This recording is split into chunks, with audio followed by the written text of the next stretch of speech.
Rebem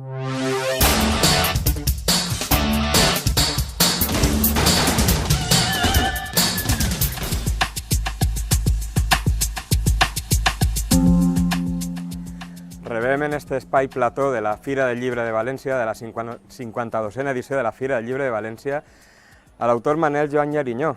Ens presenta un llibre amb un nom interessant, A l'estiu el sexe somriu, editat pel Petit Editor. Manel, benvingut, gràcies per vindre. Moltes gràcies per convidar-me.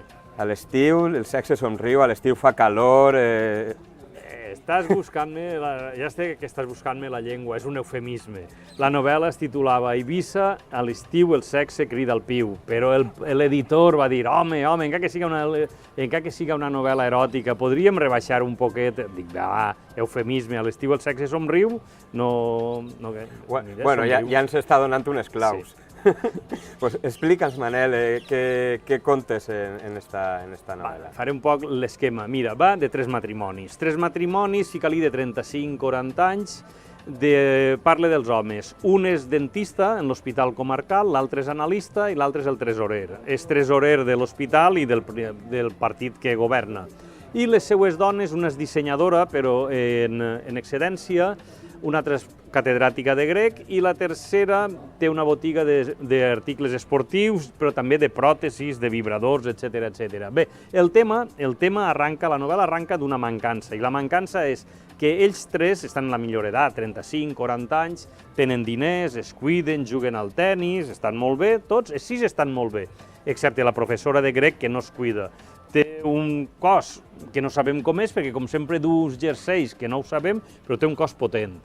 Bé, el tema està que ells tres tenen molt de desig sexual i en canvi les tres dones passen d'ells absolutament, però absolutament no tenen mai ganes de lliurar-se a l'activitat sexual i ells tres estan desesperats. Estan desesperats i cadascú s'ho munta com pot.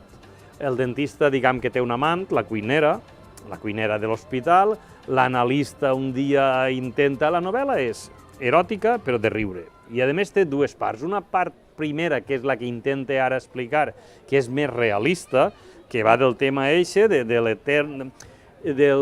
tema etern, o que es diu que l'home té més desig que la dona, que després resulta que és mentida moltes vegades i el dia que la dona diu ahir vaig, l'home no la pot seguir, evidentment. Bé, doncs... Diguem que el segon intenta anar un dia a un puticlub, el Romaní, però ahir en la novel·la hi ha el Romaní i el Sumum, que ja estan tancats perquè la crisi està acabant en la indústria aquesta del sexe venal, però, en fi, la novel·la és eròtica, però no és un erotisme desagradable, és un erotisme de riure, un erotisme de desig, un erotisme amorós i un erotisme que pega, que es capgira tot en el moment que un estiu se'n van a Eivissa, que és la segona part. La primera passa entre Alzira, Cullera, que és on estiuegen els altres estius, i València. I la segona part se'n van a Eivissa, els tres matrimonis, i ahir ja la cosa comença a canviar. Diguem que ja s'acaben les regles, no s'acaba absolutament tot. Sí, doncs d'això va el tema. Ja ho he dit, una novel·la que n'hi ha molt, ixen més personatges, perquè són els sis principals, però, per exemple, ixen tres bessonetes que tenen 17 anys, que són les trigèmines, que són un capritx de la natura, tenen totes les virtuts, però tenen una malaltia, que és l'al·lèrgia. Al·lèrgia a anar vestides, i sempre van sempre nues, són idèntiques, excepte en el parrusset, que cadascuna un el porta turquesa, l'altre de color rosa, l'altre de color blau pastel, blau clar, en fi, i un ximpanzé, però un ximpanzé que prompte serà humà, perquè està la teoria que nosaltres venim dels monos... Una evolució acceleradíssima, no? Sí, no, ells no immediatament, però el ximpanzé toca música, entén perfectament uns quants idiomes, etc. I ja el dic que la segona part és molt de riure. Apareixen polítics actuals, també, de riure, però sempre mira, per entendre'ls. Tom Sharp, la segona part és un Tom Sharp, una Apollinaire en pla bèstia, però un pla bèstia, pla Arinyó. Moltes bestieses, però que puguen fins i tot... I damunt a Eivissa. A Eivissa, clar. No, pues això és, que la platja de Cullera no es solucionava el tedi matrimonial de tot l'any, quan venia l'estiu a Cullera no el podien solucionar perquè els barandats de les finques són molt estretets, ells diuen no, que ens sentirà tota la finca, que tenim vergonya, i a Eivissa ja no els coneixia ningú. Ahí està.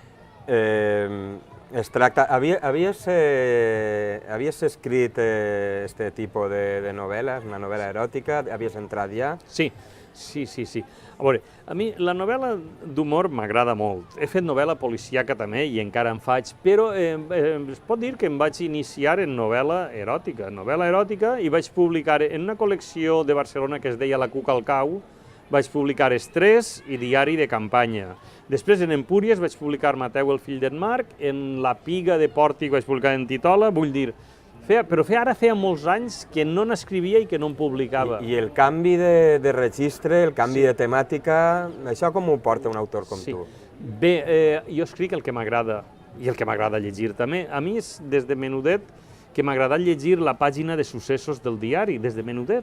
Jo primer mirava els resultats, el que contaven els esports del València, i immediatament, però acabat d'aprendre a llegir, ja llegia la pàgina de successos. Digues-li morbositat, no és ben bé morbositat, però és que la novel·la policíaca, diguem que és la novel·la perfecta, perquè entra tot. La novel·la eròtica és més difícil, perquè què vas a contar que el personal no sàpia? Tu una novel·la policíaca fiques en el primer capítol que apareix una xica morta i ja està. Ja tots volen saber, a veure, aquesta xica morta, qui la mata. En una eròtica has de muntar, has de fer un argument perquè no és... De fet, en els altres tipus de novel·les que he fet sempre apareix algun capítol eròtic, però no com en esta, que ja feia anys que no n'escrivia, en què l'erotisme, diguem que és l'eix central de la novel·la. El desig insatisfet al principi i després hi ha altres coses. Doncs convidem als lectors a descobrir esta nova entrega d'un Manel Joan Yariñó en la seva salsa. La seva salsa eròtica, festiva i un poc embotxida, no? Sí, bé, jo pretenc que el lector ho passe bé, que siga feliç, que es conmoga, que aprenga, perquè hi ha algunes posturetes que són inventades, que reflexione i que intente veure el tema de la parella d'una altra manera, que no s'ofusque en una manera determinada. No es podran queixar els lectors, que a banda de diversió també poden aprendre. Aprenentatge. Joan Yariñó, a l'estiu el sexe somriu, del Petit Editor, moltes gràcies per haver tornat a vosaltres. Bona vesprada.